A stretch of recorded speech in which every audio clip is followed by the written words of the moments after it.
the feeling like right now? The feeling's huge, Coming in the week, it was tough. We were down from losing the Patriot League championship, and we had a great week of practice, and we just wanted to leave the decision up to the NCAA. So whatever happens from here on out, but we wanted to end our season on a win, whether that's later down the line because we get a spot into the tournament, but if not, we ended with a win in Mikey, and we're looking to play some more lacrosse into May.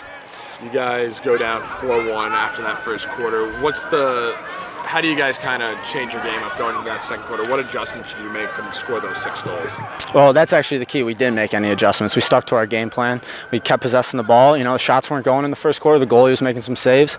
But then in the second quarter, we started to get on them and started to finish the rock. So we were excited about that and had to keep it rolling. Obviously, a lot of times during the regular season, in the middle of the games, it seems like Cole's the guy that sets the pace for you guys offensively. But when you guys need a goal most, it's been Sims. You go back to the Syracuse game and then this game. Is that something, clutch factor for him, you think?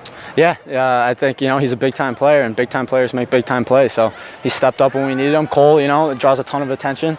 So, this defense goes down to him a lot. So Dave comes down with a short stick, runs him over and sticks it. He's not afraid of any situation, and he steps up big when we need him. So gotta love Dave Sims. How much were you guys talking about leaving it up to the NCAA coming into this game and making sure you got this win? Well, we talked a lot about how the past 2 years, my freshman year actually, us seniors only know what it's like to play them close. The past 2 years we've come out flat after losing the Patriot League championship, and that's just not Army lacrosse. So we didn't want to do that this year, and like we said, the NCAA can decide from here. So we talked a lot about it. There was nothing we could do. All we had to do was win the game. As long as we won, now the decision's not up to us. When you look back at this season, what's the defining moment or definition of this year for this team? I'd say the Boston win. Lose 2 in a row. People are starting to write us off, call us an underdog as the 2 seed against Boston in the tournament, and we step up, get that win, sort of get our offense going again, and then that sort of sparked us, and we knew we could get back to that. We didn't play well in the championship, but we played well today, and we were excited for that. You got anything, Ken? Yeah, what were you think? What was the plan just going into the overtime? What did you talk about? You were able to score very quickly to win the game. We just talked about going back and attacking from X. Again, that was if we got into the settled offense. But Dave Sims, a little transition, a little helter-skelter. Dave Sims, runs a guy over and sticks one. So the game plan sort of went out the window, but it works. And just winning a final game here at Mikey Stadium in overtime, what was the feeling like?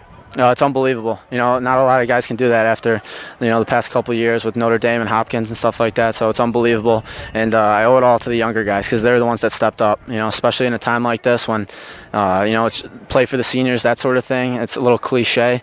And they did it for themselves because you never know what's going to happen in terms of being able to play and stuff like that. So they did it for themselves, and this is all to the underclassmen getting this win. Very good. Thanks, Gunnar. Ken Kreitz with the American Legion. Nice to see you.